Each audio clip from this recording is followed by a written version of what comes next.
Hello. Mark, tell us a little about yourself, Mark. Born and raised in New York City. School in New York City, Lincoln High School, Dante College of Criminal Justice, a bachelor's degree in criminal justice. I worked in the law enforcement community in New York City for 20 years. Okay. So you worked around the time of the Luma case. Tell us a little bit about Cases committed as a black individual, as a black man, because one, shows that there's still racism in this country in the 20th century. It also shows that why many of the black communities don't trust the police, because there's a lot of racist cops out there, and they do crazy things like the action that was taken against Mr. Louise.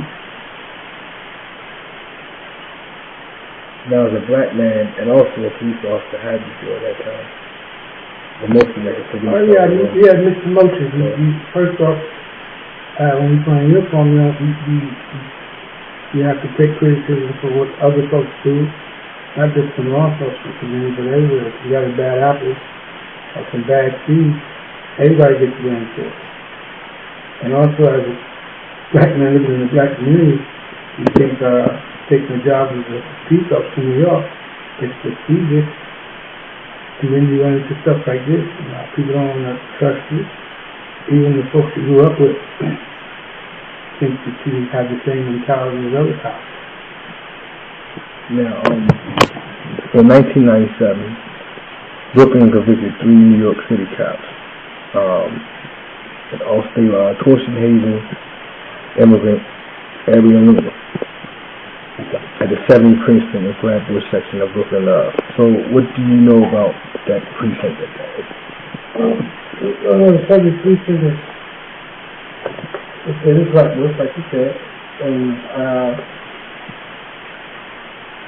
but it's still a police station, so it's basically cops and other cops. So when you get something like that, even the cops you work with, and as they're different race, you kind of have to watch, keep in check, make sure they don't do anything that's above the law. So what do you know specifically about? Well, basically where I live and what I've heard from officers that work here, this went too far.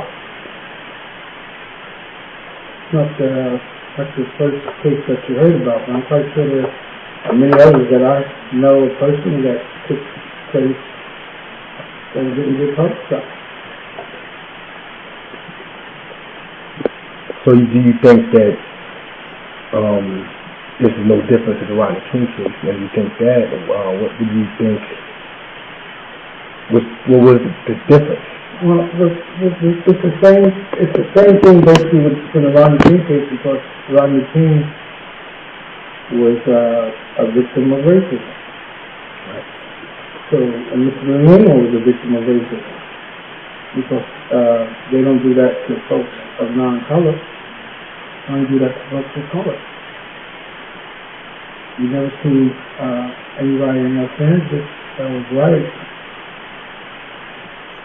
beaten or speeding like Rodney King has, and you never see anybody in New York beaten like Mr. Louise was beaten and tortured of a different race. So tell us about the torture. How did they torture? It's got the broom up his record. Up his ass. Yeah, up his record. Yeah, it's up his ass. It sounds funny, but it's a real serious situation. It's a really serious situation. So if it happened to Mr. Louise, it could happen to any other Black American in the community, including myself. Because I remember a lot of times going to work, walking by guys that I work with out of uniform, and they didn't even know who I was. So it's significant. It can happen to anybody at any given time if you have such racist cops on the place. And for my last question, Do you think this was a significant event in African American history? Of course.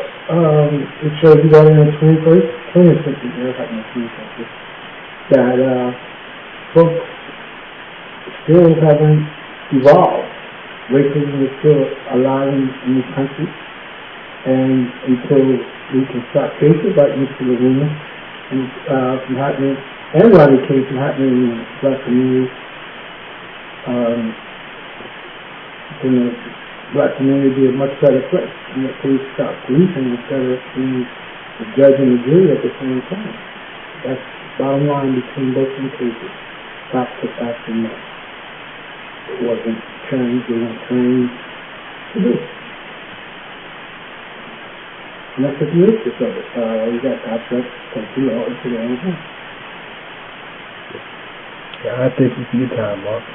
Hey, yo, it's time, you know me.